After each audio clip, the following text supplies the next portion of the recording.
Assalamualaikum warahmatullahi wabarakatuh. Saya bulan Salamini dengan NIM 3333240003 dari kelompok 19 tutorial penelitian operasional 2. Jadi pada video kali ini saya akan menyelesaikan tugas mingguan daripada modul 3 dan 4, yaitu perencanaan dan pengendalian kerja dan juga program dinamis. Langsung saja kita ke soalnya. Untuk soal pertama, yaitu PT Arkanindo merupakan perusahaan yang memproduksi pakaian kerja. Dalam proses pendistribusian produknya, perusahaan harus melewati beberapa kota sebelum mencapai kota L sebagai kota tujuan akhir.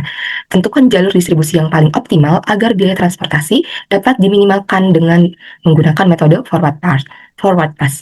Nah, di sini kita bisa lihat ada dari kota A ke kota B, kota A, kota C, kota A, kota D, kota A ke kota C dengan jarak masing-masing, dan juga seterusnya. Di sini kita diminta untuk menyelesaikannya dengan menggunakan metode forward pass, di mana untuk forward pass sendiri berarti kita akan mulai dari depan ke belakang. Dan juga di sini akan ada beberapa stage. Langsung saja untuk penyelesaiannya, yang pertama saya akan menggunakan software Excel. Nah, baik, di sini saya telah membuka untuk daripada software Excel-nya. Langsung saja kita ke langkah yang pertama, di mana di sini untuk yang stage 1 itu ada dari A ke B, kemudian A ke C, kemudian A ke D, dan juga A ke E. Nah, kita lihat untuk yang pertama dari A ke B terlebih dahulu. A ke B itu jaraknya 7, kemudian dari A ke C itu jaraknya 6, kemudian dari A ke D itu jaraknya 5, dan juga A ke E itu jaraknya 9.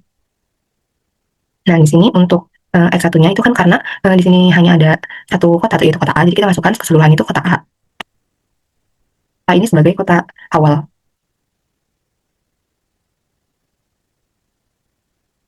Nah, baik, di sini selanjutnya kita akan masuk ke stage 2, yaitu dari kota B, C, D, E, kota B, C, D, E ke kota E, ke kota F, G, H. Nah, langsung saja di sini dari kota B ke kota F itu membutuhkan jarak 4. Selanjutnya di sini kita masukkan nilai dari stage sebelumnya, di mana untuk kota B itu 7. Selanjutnya di sini ada juga dari kota B ke kota G dengan jarak 8. Sama seperti sebelumnya, kita tambahkan nilai yang ada di stage 1. Kemudian untuk dari kota B selanjutnya ke kota H dengan jarak 11.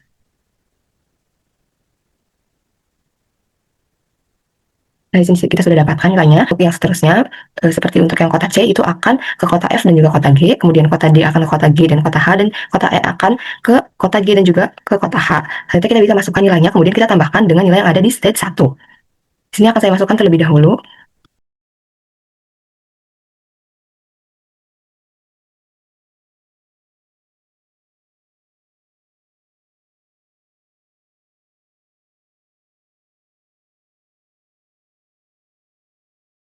Setelah dihasilkan untuk daripada hasil jarak ditambah dengan stage yang pertama, selanjutnya di sini kita akan lihat nilai yang terkecil. Jadi kita gunakan rumus.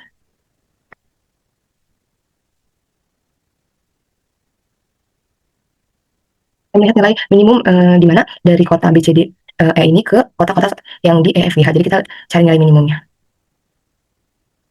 Nah, di sini kita lihat untuk yang ke kota F itu nilai minimumnya ada di kota B. Selanjutnya untuk yang ke kota G, untuk nilai minimumnya itu ada di kota C. Dan untuk yang ke kota H, nilai minimumnya ada di kota D. Nah, selanjutnya setelah stage 2 selesai, selanjutnya kita akan lanjut ke stage 3. Di mana untuk stage 3 ini, yaitu dari kota FGH ke kota IJK. Langsung saja kita ke yang pertama, yaitu kota F itu akan ke kota I dengan jarak 12, dan kota F juga akan ke kota J dengan jarak 9. Kita langsung saja dari kota F ke kota I itu jaraknya 12. Kita tambahkan dengan hasil dari stage 2 yang terkecil. Untuk kota F itu 11. Nah, setelah itu kita lanjut ke yang dari kota F ke kota J itu jaraknya 9. Kita tambahkan dengan nilai kota F di stage 2. Nah, selanjutnya untuk yang kota F ini sudah tidak ada lagi. Kita lanjut ke kota G. Kota G itu menyalurkan kota G itu akan ke kota I dan juga ke kota J. Untuk yang ke kota I, kita lihat untuk jaraknya itu 5. Kita tambahkan dengan nilai terkecil kota G di stage 2. Selanjutnya, kita lihat untuk yang kota J itu jaraknya 7. Kita tambahkan dengan hasil dari nilai terkecil di stage 2-nya. Selanjutnya, untuk yang kota H itu akan ke kota J dan juga ke kota K. Kita masukkan untuk yang pertama ke kota J itu nilainya 10. Ditambahkan dengan nilai yang kota H di stage 2. Selanjutnya untuk yang kota K itu nilainya 8, kita tambahkan dengan hasil kota H di stage 2. Seperti sebelumnya. Nah, di sini kita dapatkan untuk hasilnya. Selanjutnya, sama seperti stage 2 sebelumnya, kita menggunakan rumus minimum atau nilai terkecil dari kota FGH ke kota IJK ini. Nah, untuk yang kota I itu nilai terkecilnya 14, yang dimana ini adalah kota G. Selanjutnya untuk yang kota J juga sama. Kita bisa langsung drag saja. Nah, untuk yang kota G ini ada untuk yang maaf, untuk yang kota J ini ada di kota G untuk yang jarak terkecilnya. Dan untuk yang kota K ini ada di kota H.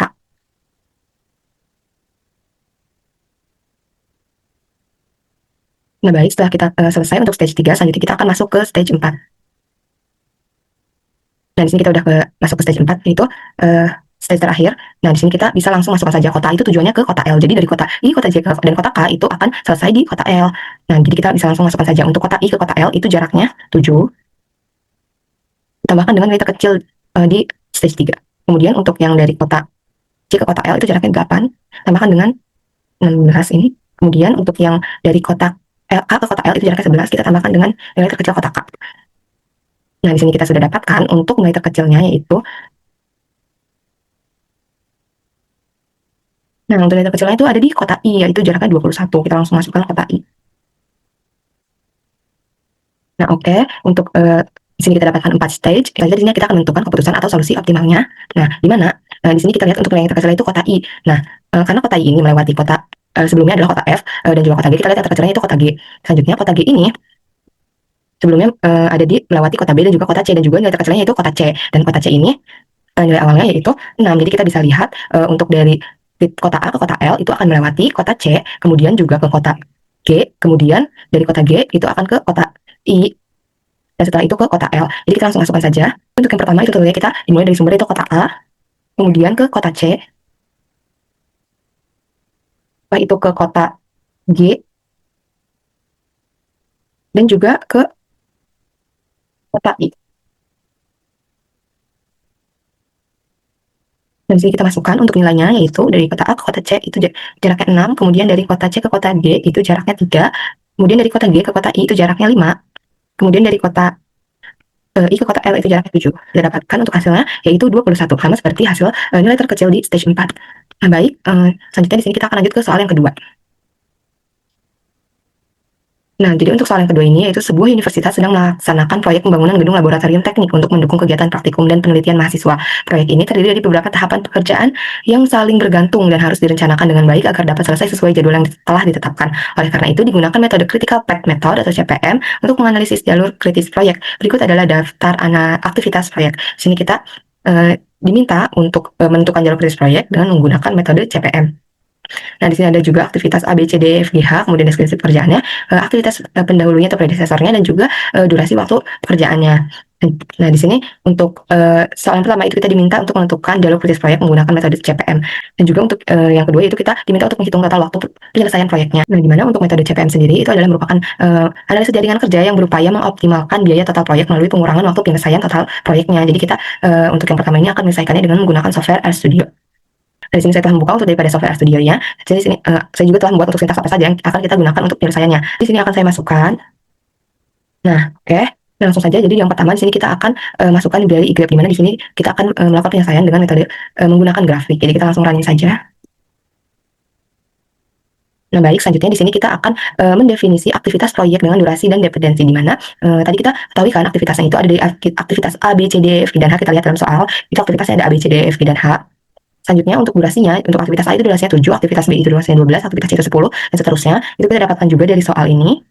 Selanjutnya di sini kita memasukkan juga dependensinya, di mana dependensi ini merupakan syarat untuk melaksanakan suatu aktivitas yang dimana aktivitas sebelumnya itu harus telah selesai seperti itu. Jadi untuk aktivitas B ini dimulai setelah aktivitas A selesai, di mana untuk aktivitas C juga dimulai setelah aktivitas A selesai. Jadi di sini kita masukkan from itu dari aktivitas A, kemudian ke aktivitas B, kemudian dari aktivitas A ke aktivitas C, dan dari aktivitas B itu ke aktivitas D. Nah, jadi aktivitas B dan C ini dimulai ketika aktivitas A ini telah selesai, kemudian untuk aktivitas D itu dimulai ketika aktivitas B telah selesai. Jadi ini adalah aktivitas sebelumnya untuk from ini, dan to itu adalah aktivitas setelah aktivitas sebelum ini selesai, seperti itu.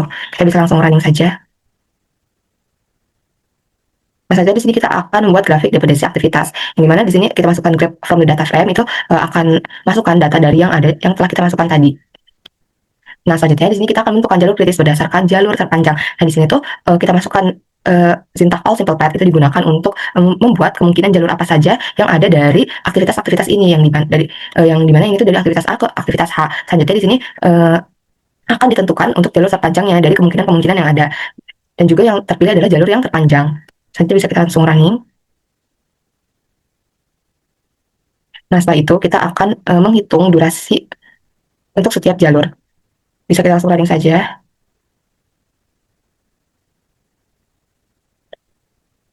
Nah, selanjutnya di sini kita akan menentukan jalur kritis, yaitu jalur dengan durasi terpanjangnya, di mana kita akan masukkan critical path dan juga durasi, karena di sini kita akan mencari atau melihat durasi terpanjangnya jalur kritisnya. Jadi kita masukkan di sininya max. Itu bisa kita langsung running saja. Nah, baik, selanjutnya di sini kita akan menampilkan grafik dari jalur kritisnya, di mana di sini untuk jalur kritisnya itu ditandai dengan warna merah, dan untuk jalur lainnya itu akan berwarna light blue atau biru muda. Jadi kita bisa langsung running untuk menampilkan dari grafiknya. Jadi di sini akan muncul visualisasi dari grafik berdasarkan aktivitas yang kita telah masukkan tadi. Nah, di sini kita telah muncul untuk grafiknya, di mana untuk jalur kritisnya itu yaitu dari aktivitas A ke aktivitas B, kemudian dari aktivitas B ke aktivitas D, kemudian dari aktivitas D ke aktivitas E, kemudian dari aktivitas E ke aktivitas F, kemudian ke G, dan juga yang terakhir ke H, di mana ini merupakan jalur kritisnya, yang dimana untuk aktivitas C ini merupakan jalur lain seperti itu.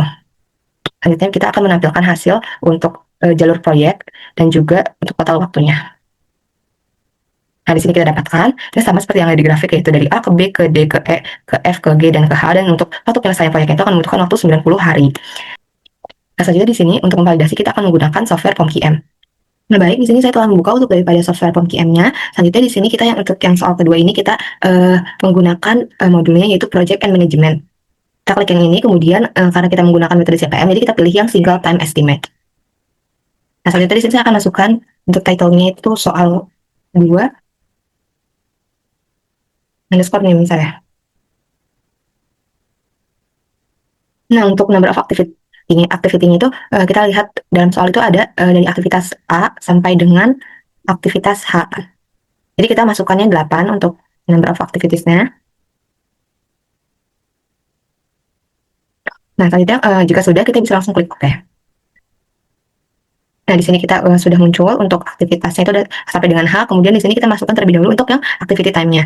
Kita lihat dalam soal yaitu 7, 12. Di sini saya akan bagi terlebih dahulu ke layarnya agar lebih mudah. Baik, setelah itu kita bisa langsung masukkan saja untuk yang pertama untuk aktivitasnya, di mana untuk yang aktivitas A itu 7 hari, aktivitas B itu 12 hari, aktivitas C itu 10 hari, aktivitas D itu 18 hari, aktivitas E itu 24 hari, aktivitas F itu 16 hari, aktivitas G itu 8 hari, dan aktivitas H itu 5 hari.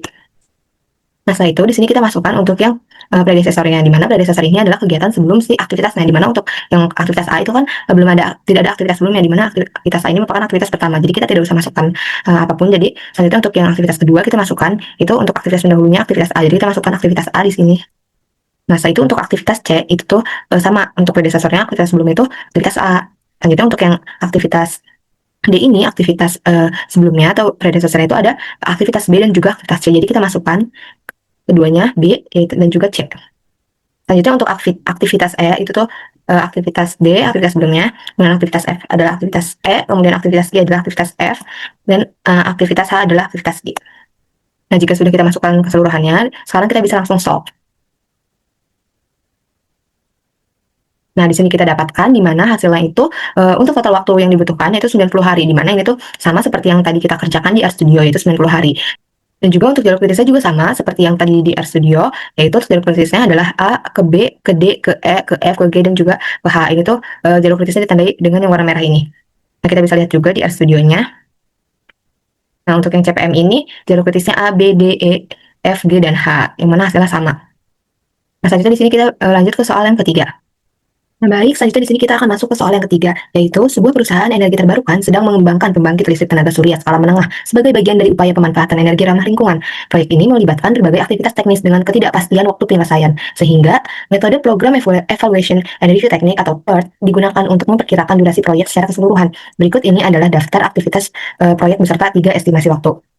Nah, di sini kita dapat lihat yaitu ada aktivitas A sampai dengan aktivitas H, kemudian di sini ada juga deskripsi pekerjaannya, dan juga ada aktivitas pendahulunya atau predecesornya, dan juga di sini ada karena kita menggunakan metode PERT, di mana metode PERT ini merupakan metode penjadwalan proyek yang berdasarkan jaringan yang memerlukan 3 dugaan waktu untuk setiap kegiatannya. Jadi di sini 3 dugaan waktu yang dimaksud ada waktu optimis, waktu paling mungkin, dan juga waktu pesimisnya. Contohnya untuk aktivitas A itu waktu optimis itu 10, waktu paling mungkin itu 14, dan juga waktu pesimis itu 20. Nah, di mana kita diminta untuk menentukan jalur kritis dengan menggunakan metode PERT dan juga menghitung perkiraan waktu penyelesaian proyeknya. Nah, langsung saja untuk yang pertama, kita akan menyelesaikannya dengan menggunakan software RStudio. Nah, baik, di sini saya telah membuka untuk daripada software studionya kembali, dan juga di sini kita akan langsung saja ke penyelesaian untuk soal nomor 3, yaitu yang pertama kita akan menentukan data aktivitas proyek dengan estimasi waktu part. Nah, di mana kita ketahui dalam soal tadi untuk untuk kita ketahui dalam soal untuk aktivitas itu sama, ada aktivitas A, B, C, D, F, G, dan H, kemudian aktivitas pendahulunya. Kemudian di sini untuk aktivitas proyek ini kan ada waktu optimis, waktu paling mungkin, dan juga waktu pesimisnya. Dan di sini kita masukkan juga. Nah, di mana untuk aktivitasnya itu ada aktivitas A sampai dengan aktivitas A dengan waktu optimis kita masukkannya itu 10, 12, 14 yang kita dapatkan dari soal tadi. Kemudian untuk waktu paling mungkinnya itu 14, 16, 20, dan juga waktu dan seterusnya, dan juga waktu pesimisnya 20, 22, 28, dan seterusnya. Nah, di sini kita masukkan untuk waktu-waktu yang ada, karena di sini kita menggunakan metode PERT, yang mana metode PERT ini menggunakan 3 kemungkinan waktu seperti itu. Jadi kita bisa langsung running terlebih dahulu. Nah, setelah itu kita akan menghitung waktu ekspektasi menggunakan rumus PERT, di mana untuk di sini kita masukkan untuk rumus PERT-nya, yaitu aktivitas optimis ditambahkan dengan 4 dikalikan dengan aktivitas paling mungkin, kemudian ditambah dengan aktivitas pesimis per 6. Nah, itu bisa kita langsung running untuk rumusnya ini. Nah, selanjutnya di sini kita akan mendefinisikan hubungan antara aktivitasnya. Gimana? Untuk di sini kita masukkan itu dari aktivitas A itu aktivitas pendahulunya, untuk aktivitas B itu aktivitas pendahulunya aktivitas A, aktivitas C aktivitas pendahulunya itu aktivitas A, aktivitas D itu akan dimulai setelah aktivitas B berakhir, aktivitas D akan dimulai setelah aktivitas C berakhir, seperti itu, dan seterusnya. Kita bisa langsung running. Nah, setelah itu di sini kita akan membuat grafik sama seperti di soal nomor 2 tadi. Jadi kita masukkan graf from the data frame, di mana di sini akan membuat grafik dari data-data yang telah kita masukkan sebelumnya. Nah, setelah itu kita akan menentukan semua jalur dari awal ke akhir, di mana di sini tuh akan membuat kemungkinan-kemungkinan jalur yang ada dari kota A ke kota H. Jadi kita masukkan all simple path. Kita langsung running saja. Nah, setelah itu di sini kita akan menghitung durasi untuk setiap jalurnya. Jadi kita bisa langsung running saja. Jadi di sini tuh nantinya akan menghitung durasi dari jalur-jalur yang di all simple path tadi. Nah, selanjutnya di sini kita akan menentukan jalur kritis, yaitu jalur dengan total durasi terpanjangnya, di mana kita masukkan critical path. Kemudian untuk total duration itu kan karena jalur terpanjang, ini masukkannya max. Nah, setelah itu di sini kita akan menampilkan untuk grafiknya, di mana untuk critical path itu sama seperti sebelumnya, itu akan berwarna merah. Kita langsung bisa running. Nah, di mana di sini telah muncul untuk grafiknya, yaitu untuk jalur kritis yang berwarna merah ini kita lihat, yaitu dari kota A ke kota C, dari kota C ke kota D, dari kota D ke kota E, kota E ke kota F, dan juga dari kota F ke kota H. Nah, dan ini adalah merupakan jalur lainnya. Nah, selanjutnya kita bisa lihat untuk jalur kritisnya apakah sama, dan juga untuk yang total waktu penyelesaian proyeknya kita lihat. Nah, di sini kita dapatkan yaitu untuk jalur kritis proyeknya, yaitu dari kota A ke kota C, kemudian kota D, kota E, kota F, dan juga kota H. Dan juga untuk waktu penyelesaian proyeknya itu total waktunya itu membutuhkan waktu selama 122 hari. Nah, jadi kita langsung saja untuk memvalidasi kita menggunakan software POMQM. Nah, baik, di sini saya telah membuka untuk software POMQM kembali. Selanjutnya di sini kita pilih yang project management sama seperti soal yang dua tadi. Nah, di sini kita pilih yang, karena kan yang soal ketiga ini kita gunakannya metode PERT, yang mana kita membutuhkan 3 estimasi waktu. Jadi kita pilih yang triple time estimate. Nah, saja di sini untuk title-nya akan saya masukkan soal 3 underscore nih. Nah, untuk number of activities-nya kita masukkan karena tadi sama yaitu H, jadi kita pilih masukkan 8. Jika sudah, kita bisa langsung klik OK. Nah, di sini untuk yang triple time estimate ini ada 3 estimasi waktu, yaitu waktu optimis, waktu paling mungkin, dan juga yang pesimis. Nah, jadi di sini muncul 3 kolom waktu. Nah, selanjutnya di sini kita bisa langsung masukkan saja untuk waktu optimis terlebih dahulu. Kita bisa lihat dalam soal. Nah, untuk waktu optimis itu 10, 12, 14, dan seterusnya.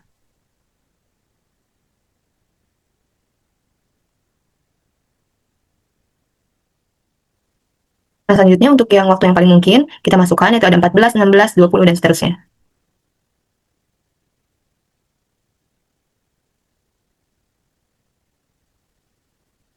Nah, selanjutnya untuk waktu pesimisnya kita masukkan yaitu 20, 22, 28, dan seterusnya.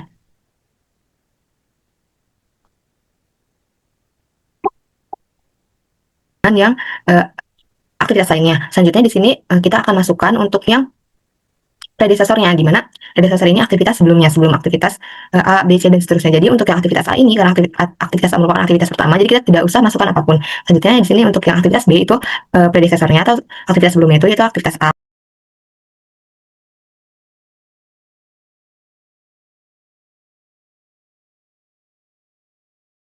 Jika kita sudah masukkan untuk keseluruhannya berdasarkan kita dapatkan dari dalam soal, jadi kita bisa langsung solve. Nah, di sini kita dapat lihat ya, untuk total waktu yang dibutuhkan itu sama seperti yang tadi di POMQM, yaitu ada di 122 hari. Nah, kemudian untuk jalur kritisnya juga sama, yaitu dari aktivitas A ke aktivitas C, D, E, F, dan juga H. Yang mana ini hasilnya sama seperti yang tadi kita buat di RStudio. A, C, D, E, F, dan juga H. Nah, Iya, sama-sama. Baik, mungkin cukup sekian dari saya. Mohon maaf apabila ada kekurangan. Wassalamualaikum warahmatullahi wabarakatuh.